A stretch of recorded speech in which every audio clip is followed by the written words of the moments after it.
ठाकुर ने वहां से बिलोंग करता हूं।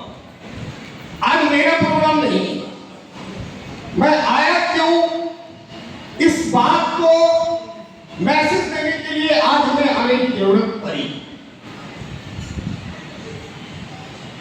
मैं तनवीर से तो पहले कहा कि तनवीर से मेरी तबीयत खराब है और मैं पीछे बैठूंगा और आज के प्रोग्राम का नजारा लूंगा और कुछ सीखूंगा, इसलिए मैं आया। और मुझे ये शौक नहीं है, मैं बराबर कहता हूं कि ना मुझे फूल माला पहनने का शौक है, ना हमें बहुत ज्यादा किसी पहचान की जरूरत है। ये मेरे दिल के अंदर ही कहने उतरता है कि मुझे कोई पहचाने, मेरे नाम को लेकर रहे।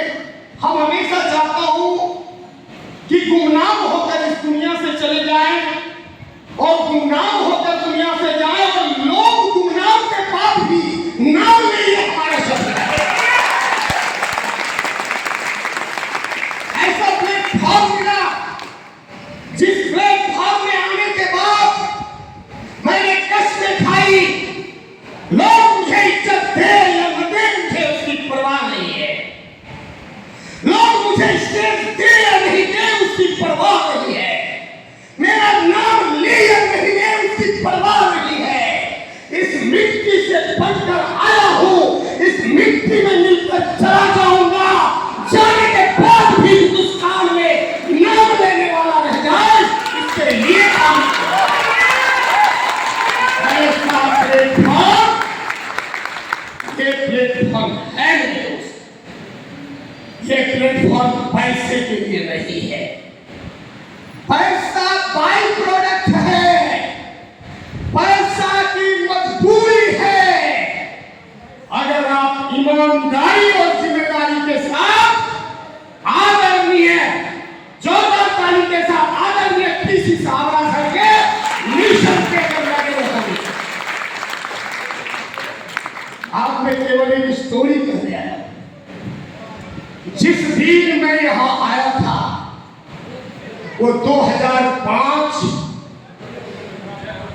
इसी 0 माइल पे उतरा था, ट्रक के हुड पर चढ़कर आया था और उस हुड पे चढ़कर जब आए थे पूरा शरीर धूल से भर गया था। एक ड्रेस मेरे बैग में था, उस बैग से मैंने ड्रेस निकाला, पुराने कपड़े को बैग में लिया, नए कपड़े पहनकर मिल्लत नगर अररिया गया। कहा गया? मिल्लत नगर अररिया। मिल्लत नगर, यस। मिल्लत नगर अररिया में मसूद आलम जी मिले, मकबूल आलम जी मिले और वहां से आरसीएम सिस्टम की शुरुआत किया। चूंकि मैं ऐसे घर से आया, न मेरे घर में खाने के लिए अच्छे भोजन नहीं थे, पहनने के लिए अच्छे कपड़े नहीं थे दोस्त, और रहने के लिए अच्छा घर नहीं था।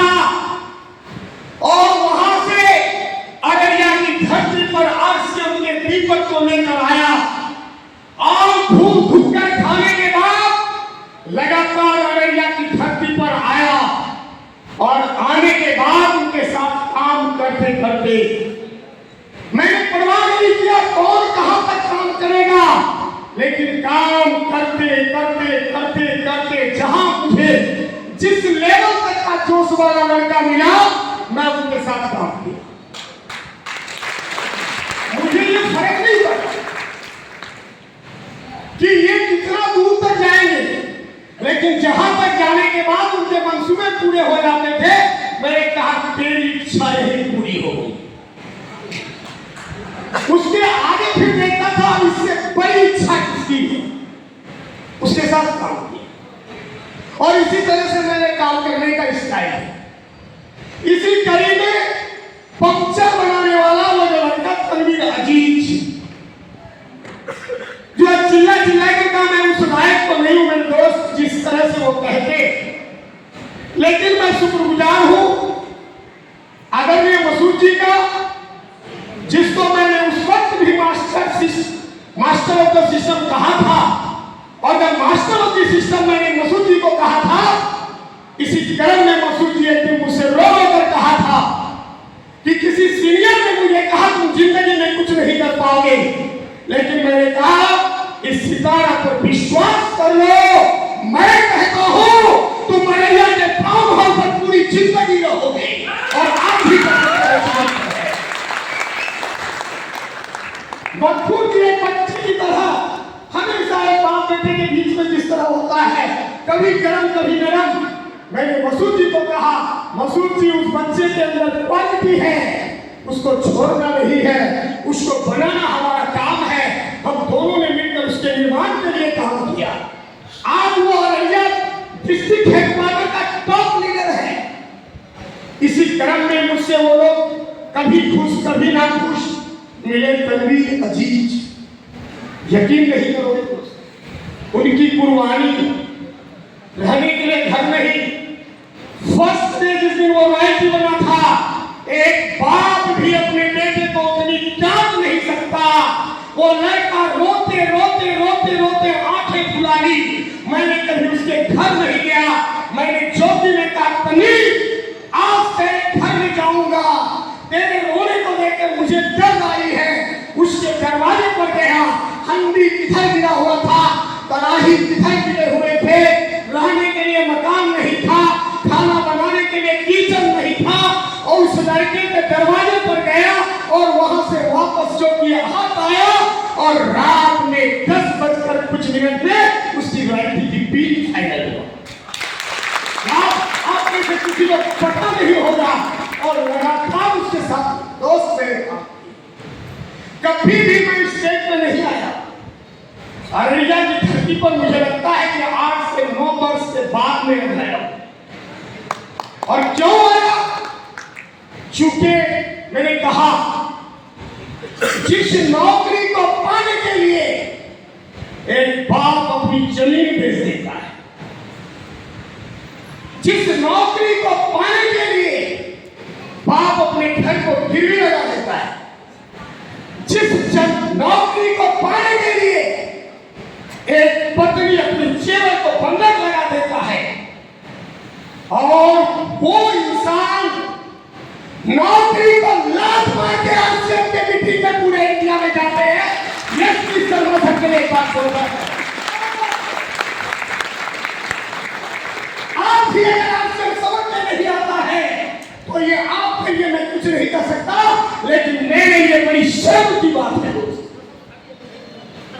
कि एक आदमी 2 लाख 2.5 लाख के इनकम लेवल पर होता है।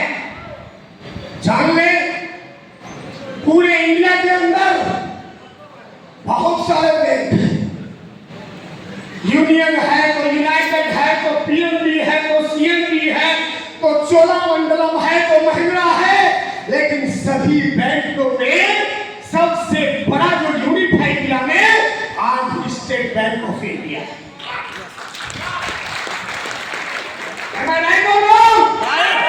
और उस स्टेट बैंक ऑफ इंडिया का कोई चपरासी नहीं, उस स्टेट बैंक ऑफ इंडिया का कोई क्लर्क नहीं, उस स्टेट बैंक ऑफ इंडिया के perhaps state fourth manager in chief किस पोस्ट में? Manager in chief. जहां मैनेजर स्केल 1, स्केल 2, स्केल 3 से सफर करते हुए लंबा समय बैंक में भी देना पड़ता है तब वो ऑफिसर बनते हैं। उसकी नौकरी को छोड़ करके आज का दीपक पूरे इंडिया में जला रहे हैं, और आपको हमको अगर जगाने के लिए अररिया में आए हैं तो आप सारे लोग सौभाग्यशाली हो। फर्क नहीं पड़ता कि आप चपरासी बने या नहीं, फर्क नहीं पड़ता कि आप किरानी बने या नहीं, फर्क नहीं पड़ता कि आप छोटे अफसर बने या नहीं। और बैंक के great officer, manager in chief, chief manager, आज वो नौकरी को लात मारती पूरी हिंदुस्तान के अंदर आश्चर्य का दीपक जला रहे। मैं बहुत कुछ कहने के लिए नहीं आया हूं। चपरासी नहीं बन पाए थे, झाड़ू लगाने वाले नहीं बन पाए थे, देता क्या है, एक सीन दिखाता हूं। आरसीएम का क्या इतिहास है, आरसीएम का क्या भूगोल है, अब ये बताने की जरूरत हम लोगों को नहीं। बहुत सारे लोग अररिया की गली गली में आरसीएम के इतिहास और भूगोल को बताने वाले बन चुके, लेकिन आरसीएम बनाता क्या है, एक सीन में यहां दिखाऊंगा। अगर वो सीन समझ में आ जाए तो आज से कसम खा के इस हॉल से निकलना कि सितारा ने अगर बोला है तो ये करके दिखाऊंगा। कितने लोग वादा करेंगे? यस पक्का? यस